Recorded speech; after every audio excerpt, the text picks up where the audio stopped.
inspiration, self-discovery, and a sprinkle of empowerment, all over a cup of tea. Please welcome your host, Virginie Madiston.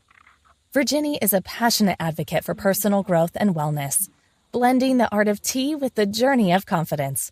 With a background in psychology, theology, and coaching, she believes every sip of tea can lead to a transformed mind, edified soul, and activated confidence. So get ready to steep yourself in uplifting conversations, insightful stories, and practical wisdom. Without further ado, here's your host of the Confidence Tea Podcast, Virginie Madiston. Hello, and welcome to the Confidence Tea Podcast. I'm Gigi, your host and fellow confidence seeker and tea lover. If this is your first time tuning in, this is where we get to have an amazing conversation about building our confidence over a cup of tea. And today I'm drinking turmeric ginger tea. Got a little bit of lipstick on there, but if you look at my cup, all things are possible to those who believe. So today we're getting into this topic, and I'm so excited to have a very special guest with us. And we're talking about releasing doubt and strategies that you need to prioritize your needs. So this is going to be an amazing conversation. So get comfortable, grab your favorite cup of tea, and let's get ready to dive into this conversation. So first, I want to tell you about our special guest. So Iyabo Adedrian is a California-based licensed professional clinical counselor and marriage and family therapist, specializing in generational and childhood trauma. As a mental health private practice owner, nonprofit founder, and motivational speaker, Iyabo empowers individuals from marginalized communities to break cycles and build generational wellness.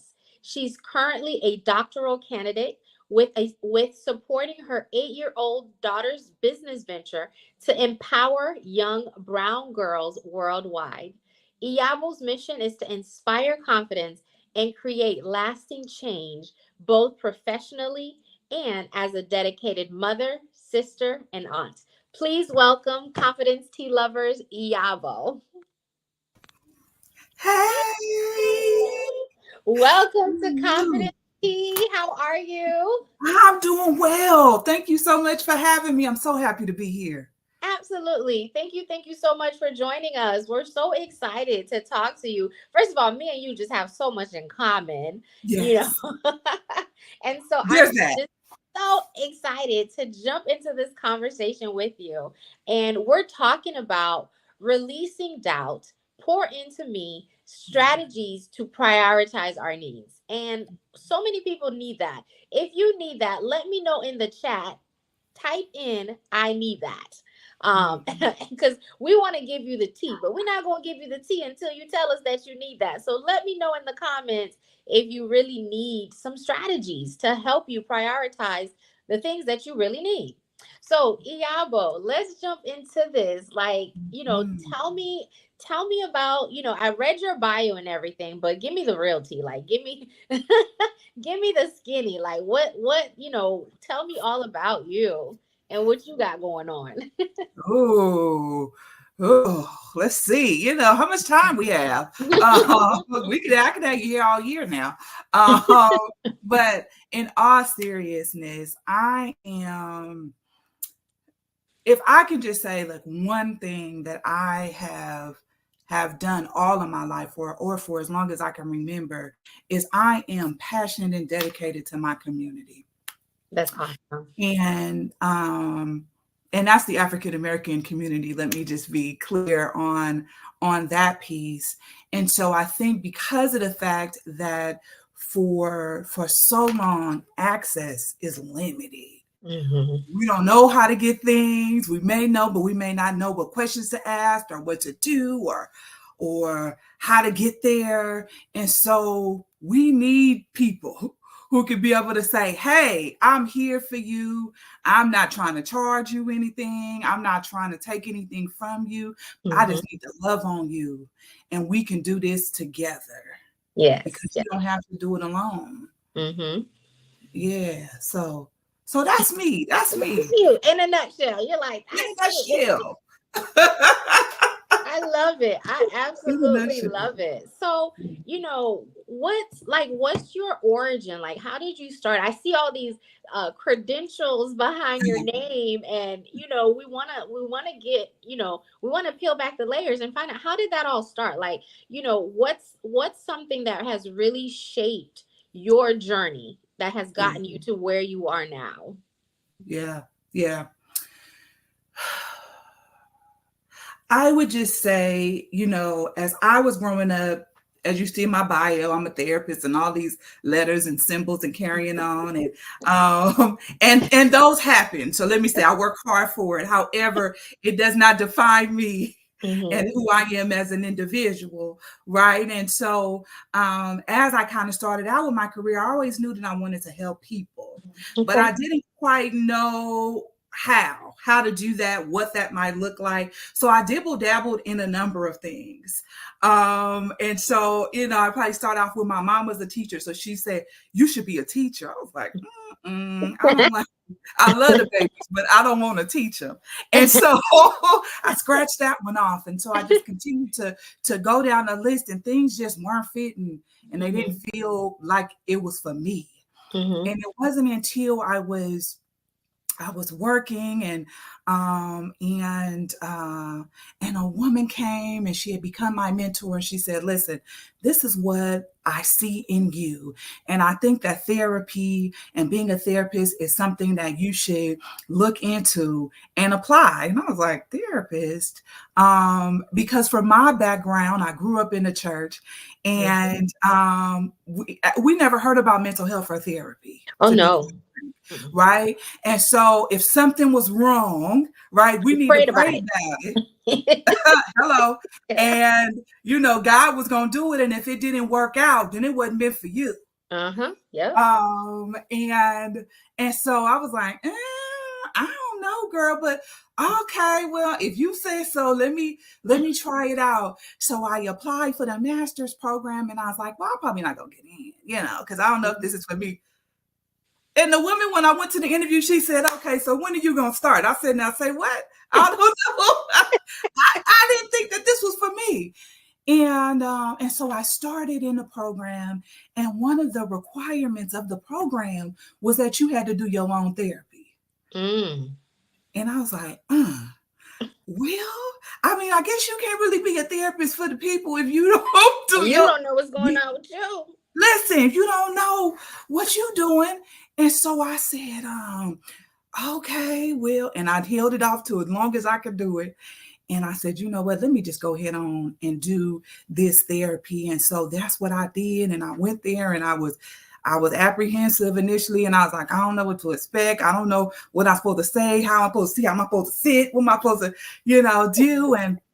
And so I met this lady, this therapist, and her and I began working together. And it wasn't until we were in that process. I lost both of my parents at an early age. My dad at 15, mom at 20. And, because of my church upbringing, we just pray about it because it was in God's will. And then we just move on, right? And so I'm in this therapy, and this grief came up for me. And let me tell you, I was laid out on the floor, right? And I'm like, woo, because it just about took me all the way out.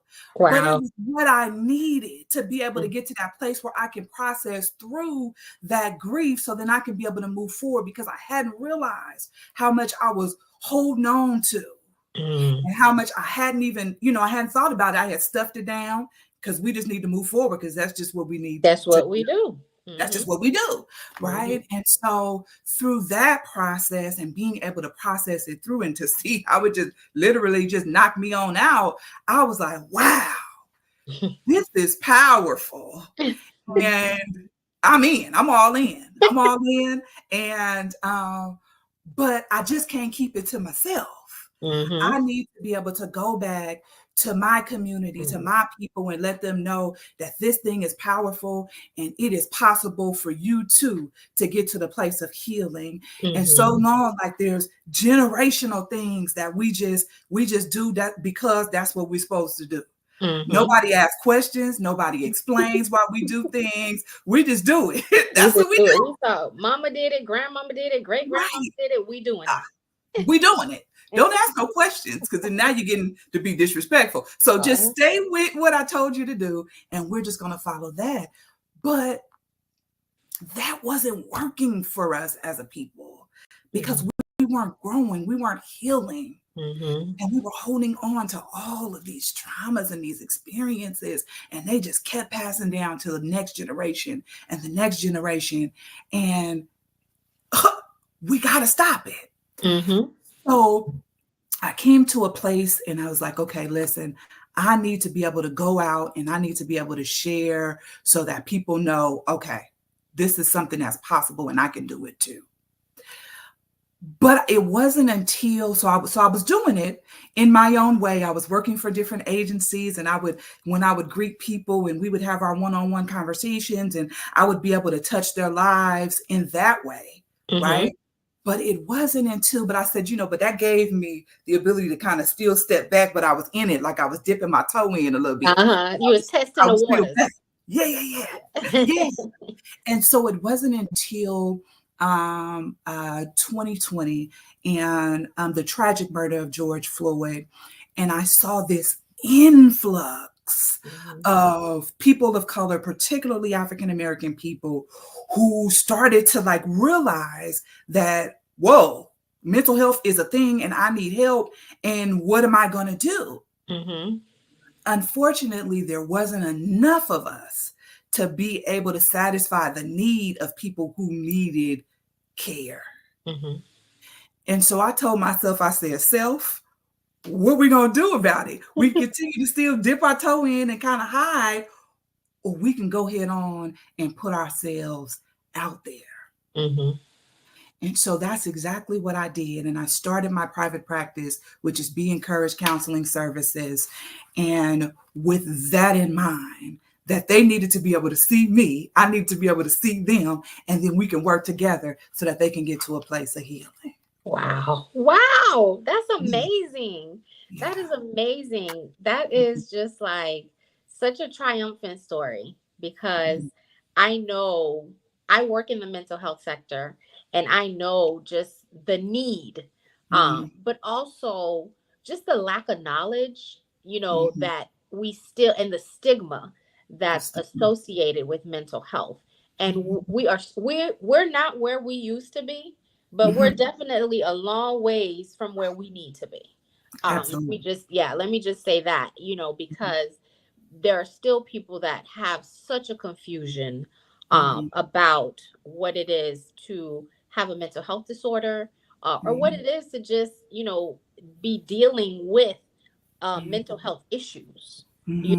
We're mind, body, and spirit. So a lot of times people think, oh, just like you could get a stomach ache, it's the same thing. Mentally, you could have an issue going on based on trauma, based on some of the different things that you go through.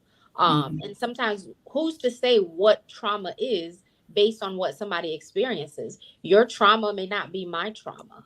And the reality of it. And it's time for us as a people to come together and to understand, what it all encompasses. So thank you for just, not just dipping your toe, but finally taking the leap and, going to the deep end, so that we can have the support, and we can have these services that are so needed in our community. Thank you for that. Many individuals struggle with self-doubt. From your experience, what's the most powerful advice that you can advise someone? Because we're talking about releasing doubt. What's the most, what's your piece of advice that you could advise someone that is struggling with that, and the challenges that they're facing with their confidence, because that has a lot to do with it.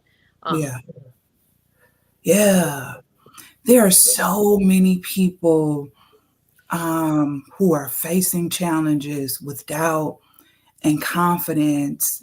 And what I hear so often in my work is, I'm not good enough. That message is like, And I don't care who you are, what economic background you come from, it doesn't matter. That has been an underlying message that so many people have. And what ends up happening for many folks, and the advice that I offer is that we dedicate so much time focusing on the external, other people.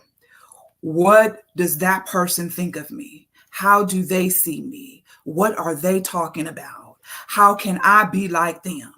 And so if we're dedicating all of our time and energy on focusing on those other people, those external factors, then there is no time left for us to be able to dedicate time and energy to ourselves. And so I really love self-compassion work. And so I start by telling people, when you think of compassion, being compassionate towards someone else, what does that mean? Generally, I was like, I don't know. So the answer I give them is, when we see someone in need, let's say you're walking down the street and you see someone who needs some food, let's say, without blinking, let me go into my bag, pull this food out, and I'm going to offer it to this person. I'm not going to think about it, nothing, right? But if it was placed upon us, we were in that same situation where we didn't have food to be able to feed ourselves, will we allow ourselves the same grace? Most likely not. No. We'd be like, what is wrong with you? Why couldn't you figure out how to get more food? You need to do this. You need to do that. And we just beat ourselves up. Do. We're our biggest critics. Oh my goodness. We are our biggest critics. Yeah. We like the worst best friend. To ourselves. To ourselves. Yeah. Which then feeds the lack of confidence, or the decrease in confidence. And then now when I go out and I'm moving throughout the world and trying to do things, now I'm doubting myself because I'm not good enough. I'm not good enough to receive this food from someone else. I'm not good enough to receive a word from someone. And the list goes on and on, right? So how can we really stop ourselves and practice being kind to ourselves? That's step one. How can we be kind to ourselves? How can we allow ourselves grace when we may take a misstep or three? How can we just take a beat and just sit and just, wow, whew, this day was challenging. However, I'm going to get through this. Yeah. You know, because it's possible. It is. It definitely is possible. Wow. Yeah. Girl, you just be going in. Listen here. Got me in here about to be like, yes, okay. But how do you, I want to say, how do you handle, how do you overcome, your doubts and your, insecurities? Because we all face them. We all have challenges. So what do you do? What are some of the things that you, some of the I guess the tools on your tool belt? Yeah.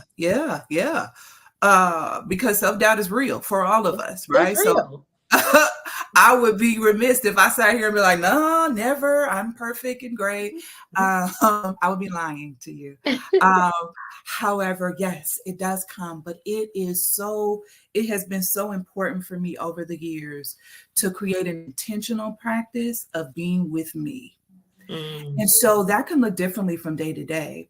But for the most part, I want to make sure that I dedicate, before I start my day, before I get out and do the things that I need to do, that I take some quiet time, and I can be able to sit in a space. I can get a cup of tea or some coffee and sit still and pray if I need to, sit quietly and meditate if I need to do that too. If I throw some yoga in there, whatever I need to do to be able to center myself. And then I can be able to, okay, what are we doing today? What is our goal today? What is the message that I want to leave for myself and for the folks that I touch? And so that can be, you can do it. I'm doing it and you could do it too. Let's just say as an example. And so as I move throughout my day, I make sure that I continue to check in with myself to make sure that I am in alignment with that intention that I've set. Wow. Mm-hmm. I love that. I absolutely love that.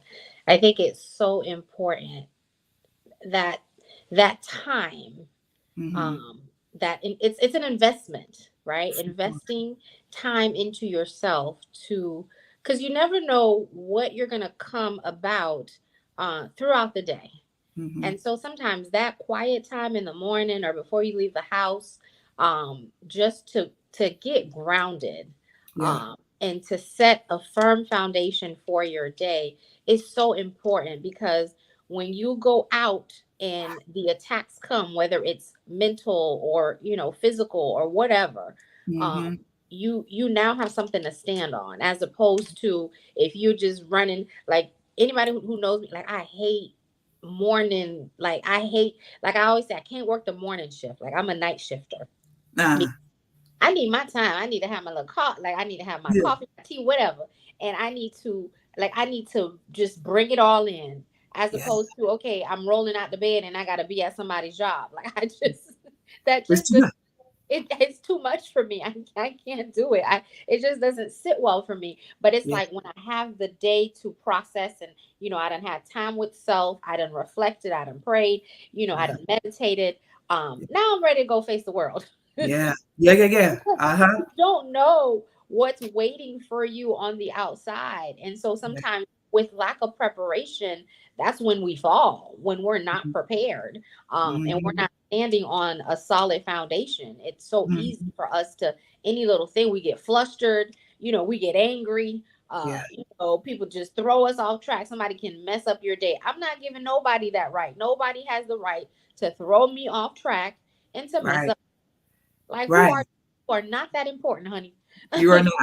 You are not about to mess up my day. Like, if I, but granted, it could happen if I don't have if I'm not doing my routine, if I'm not pouring into self, if I'm not, affirming myself, if I'm not engaging in my daily practices that I use to fuel myself and to fuel my mind, it can easily, definitely happen. All it takes is somebody to cut you off in traffic and you ready to flip off the handle. So it's getting real. Yeah. Absolutely. And so it's one of those things, like, it can happen so easily, by just us not being prepared. So preparation is key. Preparation is definitely key. So let's talk about social media and how social media plays such a part of, like, us doubting ourselves, and how we can, the strategies that we can use to eliminate that doubt. Because a lot of times, we might have an idea, or we might be stepping into a different direction, and then we look at Susie Joe is doing XYZ and is playing way bigger than we are. So now we minimize our small beginnings, I will say, just because we see Susie Joe. And of course, Susie Joe's only showing you the grandiose version of her life. She's not showing you, the dark parts, right? She's not showing you what it took for her to get there. Because social media only shows you the highlights, right? Yeah. I think that's, that's real. Because, so let me start with this. Social media has its place, right? There's some positive things that social media has offered us. It's offered us a bigger platform. We can connect with folks that we might not have before. It allowed us to be here. So social media has its perks, if you will. But however, with the filter game and the, let me show you what I want you to see, which is okay. But generally speaking, folks are only going to show you what they want you to see. So this picture where I'm looking real cute and, and I'm having this experience where it's super positive, you don't see the other side. And so if we're so focused in on like, oh gosh, okay, here's a positive moment. Look at this, look at that. We can lose ourselves so quickly. Sometimes we aimlessly just kind of scroll. Yeah. But we can just keep going. And before you know it, it's like you're 4 hours in. And you looking into these folks' lives that you have never seen and may never see. And so for that, what is going to be so important is to create a healthy relationship with social media. Yes. And by doing that, you got to get some breaks in. You really have to take some time. Okay, I'm going to give myself just a little bit. I'm going to do this for about an hour. Put yourself on a timer if that's what you need to be able to get off social media, but also think about the pages in which you're following. Yeah. The algorithm is something fierce. And so with that being said, if you're following pages that are pouring into you positivity, right? These are the messages that you're going to continuously receive.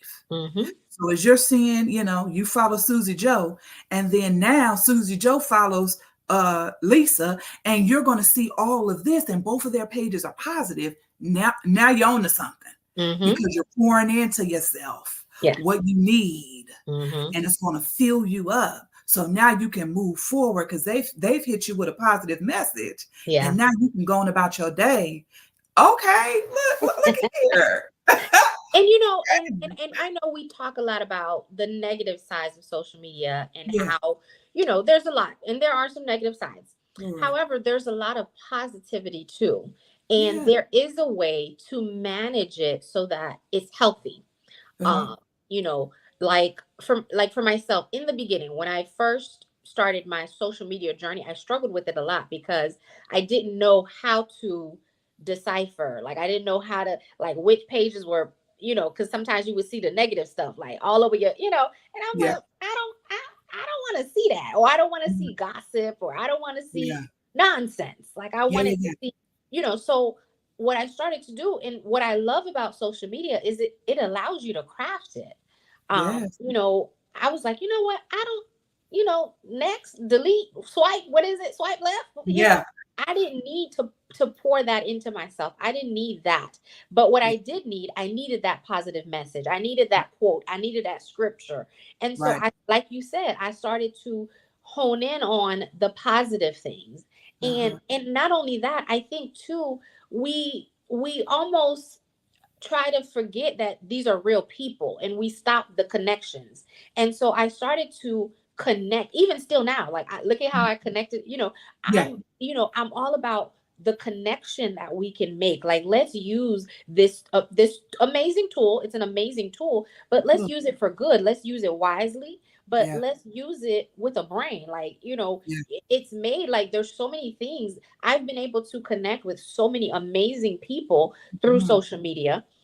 I've been able to, grace platforms through social media and so forth. And it's like, this is amazing. However, there's, it's a thin line, right? It's a thin line. How many hours do we spend on social, so there's so many things. So you just almost have to figure out, how it's going to affect your perception. But then also too, think of it, you don't have to be just a consumer. And that was the lightning bolt for me, is like, I don't have to just consume all this data. I get to put my own data out there. And that's what this platform is about. I get to put a positive message out there. So for every negative message that, somebody's talking about their baby mama drama or whatever they got going on, I get to talk about, what, here's ways to release doubt. Here are tools to build more self-confidence. Like, and that's the opportunity that we all have. And we all have that same opportunity to breathe positive light, and not just have to sit here and consume all of don't complain about the consuming the garbage if you're not putting anything good out there. Absolutely. It's really about balance. How can you balance your time spent How can you balance what you're consuming and what you're pouring out to others? It can be challenging to create a balance, particularly initially. It's like, wait a minute, now I don't know what it's, I'm all over the place. And that's okay. Just keep at it. But taking those, that's why the social media cleanse is really helpful. Taking, a weekend where you just don't go on the app, or for some of us, we may need to just go ahead on and delete it because we just can't trust ourselves to not go on. And that's okay. That's okay. Know yourself. You know what you're capable of. And that's the biggest thing, self-awareness, for real. It's huge. It's huge. And then while you're taking that cleanse and you decide to come back, then this is a time where you may be able to go through your friends list and really look at the people that you have befriended. Don't just let everybody in and on your page, but really look at, okay, who have I befriended and what are they typically showing on their pages? And is this something that is pouring into me, that's building my confidence, that's helping me with the doubt that I already feel because I've been comparing myself to folks? And so if that person is not pouring into you, then this might be somebody I need to unfollow. No hard feelings. If I see you out, hey. However, at this stage and what I'm doing for me in my life, I can no longer have you in my space. And that includes social media. Yeah. And that's real. You have the right. You have the right to choose your social media friends, whatever you want to call them, circles, groups, right? They give you the choice. That button that says unfriend on there. I'm sure they created that button for a reason. They created it for a time such as this. And so, you have to, use those tools wisely. So, I think it's one of those things that we allow, instead of us influencing social media, we allow social media to influence us. And I think that is something that needs to change.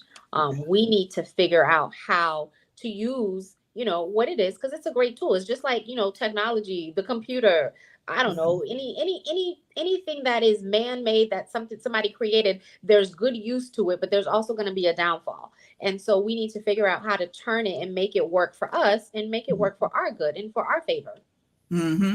Absolutely. Yeah, absolutely. So we're talking about doubt, but along with that comes a lot of like self-care. Self-care is crucial. But would you agree that it's often neglected? Because, and in your professional opinion, what are the signs that you see that, someone needs to take more of an initiative to prioritize their self-care? That is a need. Like, they need to prioritize this area of their life. What I see so often is that the need for self-care is overlooked for quite a long time. And because that has happened, by the time folks reach me, what I'm hearing is like, "Ooh, girl, I'm burnt down." They already, they just done with it. I can't do anything else. I can't get out of bed. I just don't even want to look at people, talk to people. Like, I am tired. I am just tired. And so if you begin to notice that you're feeling like you need a whole lot more sleep, if you're feeling as though you're irritable and you're starting to snap at folks for what seems like no reason, they say good morning. You like, what you mean good morning? Whoa, slow down. It's okay. I was just, saying, hey. If you're noticing things are coming out and it's happening like that for you, if you're at work or school or what have you, and you're having a hard time focusing, you're reading the same line over and over again, or oftentimes I hear, I'm just procrastinating. I don't know why I can't get this task done. Those are indicators that it is time for self-care, as it is beneficial. However, what I hear so often when I ask folks, what is your self-care plan? Here, Okay, I'm gonna go get a massage. I'm gonna get my hair done, my nails done. I'm gonna get my hair cut and da da da da. All of those things are great. However, that's only step one. That's only step one. That just clears it out for Mm-hmm. you. Mm-hmm. Um, and so many folks are like, okay, well, listen, I got the massage and then I went back to work the next day and like, why am I still here? I still feel tired. That didn't even help. I don't know why that's not helping because that was only step one. Mm. So, what I like to tell folks is we really have to get a soul care plan because Mm. you need to replenish your entire soul Mm. Love that. and just knock it on out. Edify that soul. Yeah, Edify that please. soul. And as you are edifying your soul and you have your plan, you have your step one, you do that thing, whatever that is, bath, massage, what have you. Step one. After you have done that, you've cleared it out. That's sort of like layer one. Mm-hmm. Then you want to take time and opportunity for self-reflection. This is your time when you get in your quiet space, whatever that is. And you really take the time and opportunity. You get your little notebook or your tablet or whatever feels best for you. Engage in some deep breaths because so often too, of course, we're breathing. We have to breathe to live, but we're not taking deep breaths. And we don't even realize that we're not taking deep breaths because we're just moving to the next thing. So as you're taking some time to just really take a cleansing deep breath, then I would invite you to just do a scan of your body from the top of your head down to the soles of your feet. Close your eyes if you feel led, or just find you a spot in your room somewhere that you feel comfortable gazing at. And most of the time, we notice that we don't even realize where we're holding our tension. Mm. Our shoulders way up here. Mm-hmm. I'm over here, my jaw hurt, my feet Mm-hmm. hurt, all of these things hurt. So when we can do a body scan, we take that opportunity to see, whoa, ooh, I didn't realize that. Okay, I feel it in my shoulders. And so then now I can take the opportunity to relax my shoulders. Mm-hmm. Let me, my jaw hurting. Let me relax my jaw. Let me do these things so I can relax the spaces in my body. So now my body is relaxed, right? So we got our mind together. Now we're moving to our body. Now we can be able to really move forward and create this soul care plan so we can edify our full soul, body, spirit. Yes.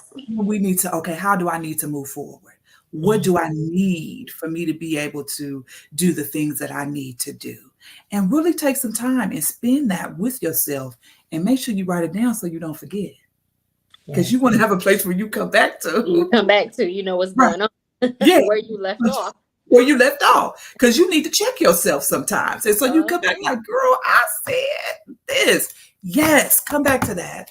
And make sure that you're doing it. And so you're implementing it so that you can always come back to your plan. It's going to change. So be flexible with it. But once you have that foundation, now you have a leg to stand on. Wow. I love that. That is so good. That is such good advice. Put good advice in the chat if that was some good advice.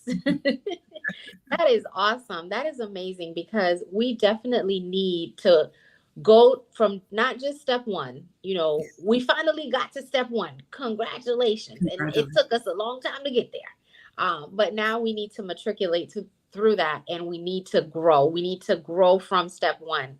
So we definitely need to set that time. We need to do some soul care, and we need to write things down. And I'm a big proposer. I love to tell people gratitude. Yeah. I love to just, because if anybody who practices being grateful, your mindset is just totally different. It's totally different. So if you start writing down, if it's every day, every 2 days, every week, whatever the system is. I tell people Rome wasn't built in a day. Don't go and say, okay, I'm going, and then you get disappointed because you didn't hit the target. Sometimes if you can only do it that one time a week, but be consistent. If that's what you're doing, just be consistent at whatever it is you're doing, but start paying yourself some gratitude. Start, Yeah. really showing yourself like, I'm grateful for this. And you'll see how much things just change. Yeah. Your outlook on life changes. You know, Hmm. you're not so easily uh, persuaded and ticked off. Yeah. Yeah. Absolutely. Absolutely. Wow, this has been so amazing. Time has just flown by. I didn't even know. I'm like, oh my goodness, like this has been so good. I want you to tell people how they can connect with you, how they Uh-huh. can find you. Yeah. Um, because we definitely gotta continue this conversation. We gonna have to, do a part two. Absolutely, absolutely. So, on all social media platforms, my account is moments_of_encouragement. Whew, that's a mouthful. I also have beencouragedcounseling.com. And I forgot to tell you about my nonprofit. So my nonprofit is Authentic Peace Wellness Center, um, as well. And that one is authenticpeacewc.org. .org. Okay, awesome. This is amazing. So definitely connect with Iyabo. She is just a wealth of information, so Yeah. much knowledge, just a powerhouse of a woman. I want to thank you. Thank you so much for taking the time just to be here with us tonight and to have this amazing conversation. And, helping women release doubt and Yeah. helping them to prioritize their needs, such as, positive self-care, just balance. And Yeah. so we definitely, we definitely thank you, and we definitely want to have more conversations like this. So most Yeah. definitely we have to connect again so that we can do that and have more conversation. Do you have any last words? Yeah, I forgot. So my baby girl has decided to start her own business. I forgot about my child, Ah, and she is 8 years old, y'all, and she has created a business called Princess Brown Girl. And her mission is to empower brown girls of all skin tones to know that they are brave, beautiful, and smart.